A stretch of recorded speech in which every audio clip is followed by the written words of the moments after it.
Hello and welcome to Down Syndrome, the crash course. My name is Jade and in this video I will give you an overview of the condition, how it arises and the way in which it impacts individuals.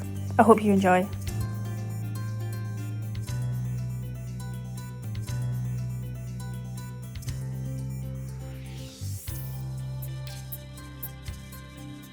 Down syndrome is a genetic disorder, and this is not meaning it involves the genes you wear on your legs, but the ones you find on your chromosomes.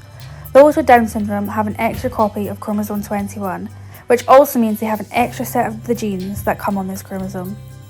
Down syndrome is often referred to as trisomy 21, and having the abnormal number of chromosomes, like seen here, is known as aneuploidy.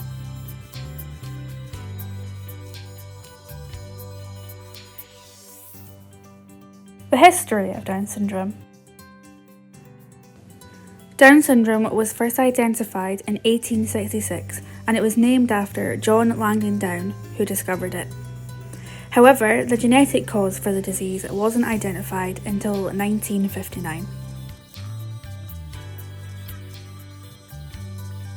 Down syndrome is one of the most common chromosome abnormalities in humans. It occurs in approximately 1 in every 1,000 babies born each year. In 2015, Down syndrome resulted in 27,000 deaths.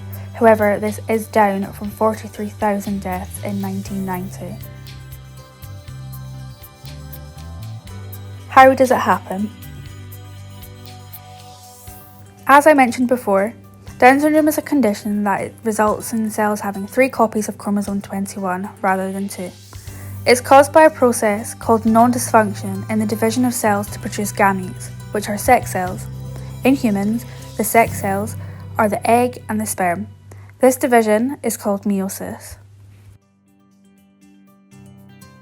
The original cell in meiosis has 2 copies of each chromosome to begin with. One is paternal and one is maternal, and this is known as being diploid. These 2 copies are termed homologous. This is due to the fact that they carry the same genes in similar locations and they are very genetically similar. These here are homologous chromosomes. Once they replicate, they form duplicated homologous chromosomes, and they are made up of 2 sister chromatids. In meiosis, this replication occurs and the homologous chromosomes pair up. They then line along the equator of the cell, and they are pulled apart by spindle fibres. The cell then divides, resulting in 2 daughter cells with equal amounts of genetic material.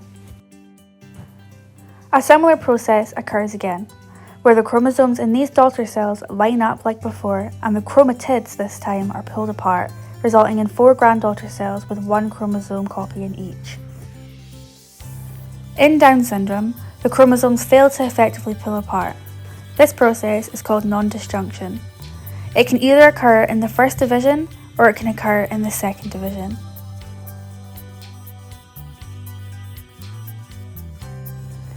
If this failure to appropriately separate happens in the first division, it leads to the failure of homologous chromosomes separating, and it results in 2 gametes having an extra chromosome and 2 missing one.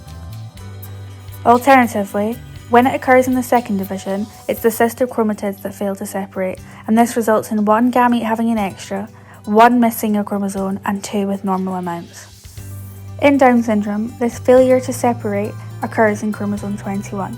And all the gametes resulting with an extra copy will likely go on to produce a human being with Down syndrome.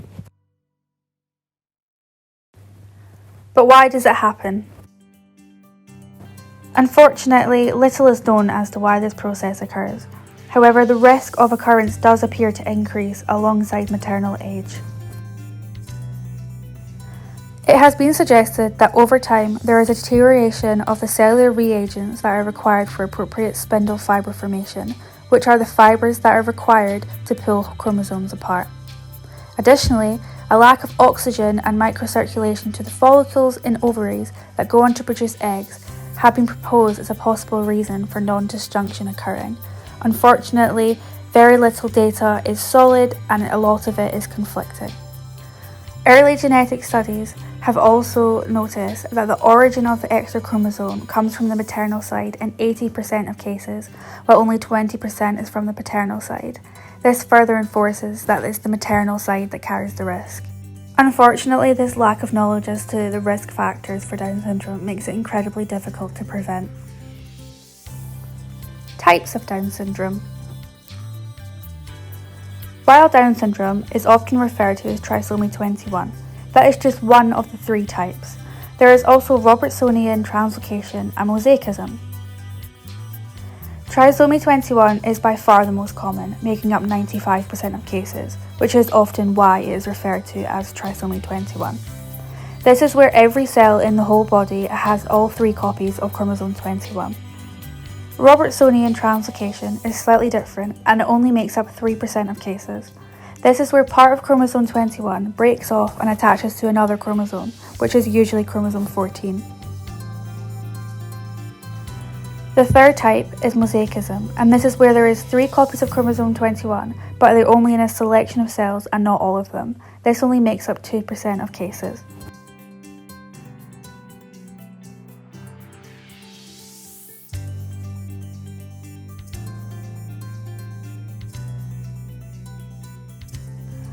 All 3 types of Down syndrome result in varying degrees of clinical signs.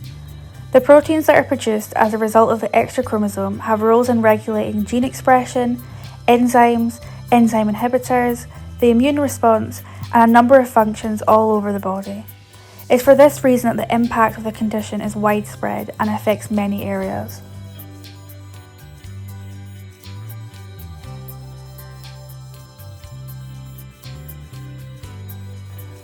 Those with Down syndrome often present with delays in physical growth, a low IQ, and a number of intellectual disabilities.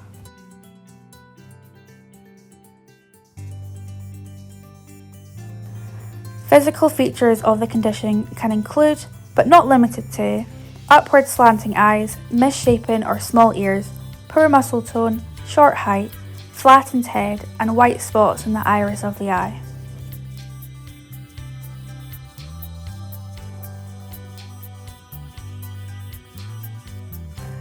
Additionally, they have changes to their hands. In those without the condition, they tend to have 3 prominent lifelines on their hands as shown.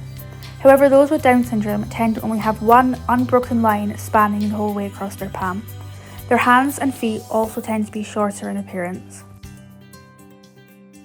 A large part of the impact Down syndrome has on individual lives is due to the varying disorders they are predisposed to, increasing the chances of acquiring them. These include a range of disorders affecting sight, hearing, the heart, the digestive system, and the thyroid gland, to name a few. Those with Down syndrome also have an increased risk of getting cancer and Alzheimer's disease.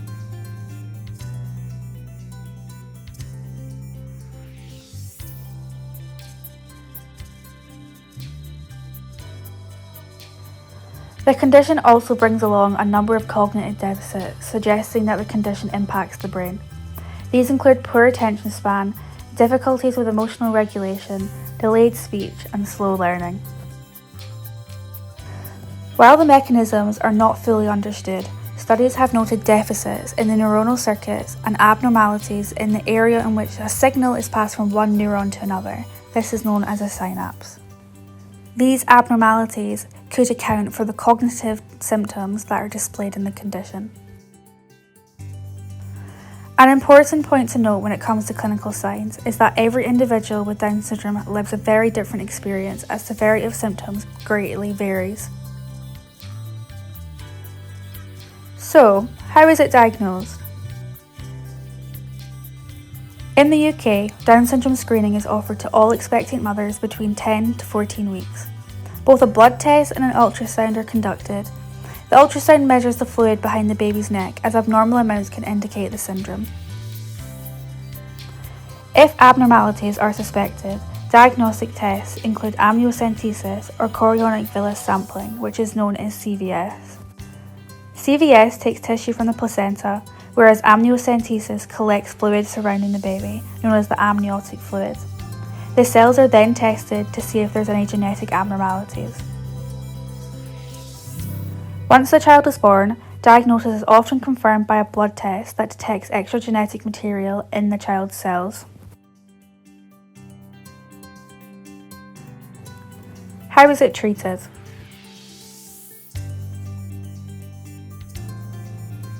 So currently there is no cure for Down syndrome. However, treatment is often delivered on an individual basis, and it is usually targeted at the additional health conditions that come as a consequence of the disorder, rather than treating the cause of the condition.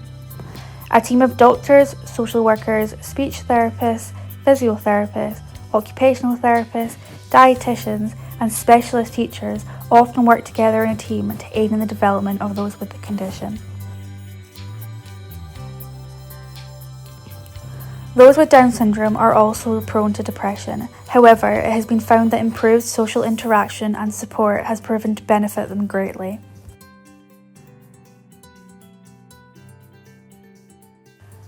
So what is their quality of life? There are many misconceptions regarding the capabilities of those with Down syndrome, and it is what inspired me to make this video today. Many people are unaware of the ability of people with Down syndrome to live independently.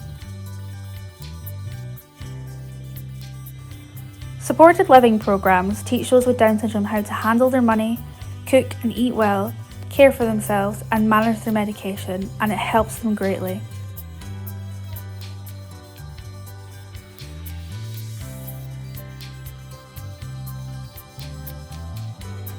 These initiatives are paramount in ensuring that those with Down syndrome can lead independent lives, and many individuals go on to owning their own properties, they seek employment, engage in romantic relationships, and attend higher education.